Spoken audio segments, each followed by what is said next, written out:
Hello everyone, আসসালামু আলাইকুম। এখন আমি কোথায়? এখন আমি তানোরের চন্দনকোঠা গ্রামে।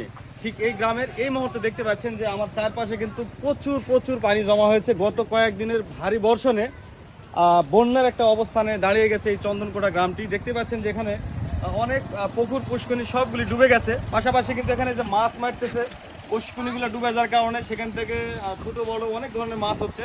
সেই মাছ কিন্তু মারতেছে আমার চাচারা। এছাড়াও পানির যে স্রোত সেটি হয়তো দেখতে পাচ্ছেন। আর যদি আমরা একটু ব্রিজ থেকে দেখাই, একটু দেখেন এখানে কি একটা মানে বলতে যায় যে এত ভয়ঙ্কর, মানে প্রকৃতি যে এতটা ভয়ঙ্কর হতে পারে তারই একটা দৃশ্য আজকে আপনাদের আমরা দেখাই। এখানে দেখুন যে স্রোতের কি একটা মানে মানে একটা ভয়ঙ্কর অবস্থা, এত স্রোত মানে আসলে মানে ভয়ের একটা কারণ হয়ে দাঁড়াচ্ছে স্রোতটা দেখে। আর পানি হু হু করে এখনো বাড়ছে। দেখতে পাচ্ছেন যেখানে অনেকে এই এলাকাবাসী কিন্তু এসে এই বিকালবেলার টাইমে কিন্তু এই জায়গাতে তারা মাছ ধরার দৃশ্য এবং এই যে পানির স্রোতের দৃশ্যটা দেখতেছে। ভিডিওটি কেমন লাগছে আপনাদের কাছে জানি না।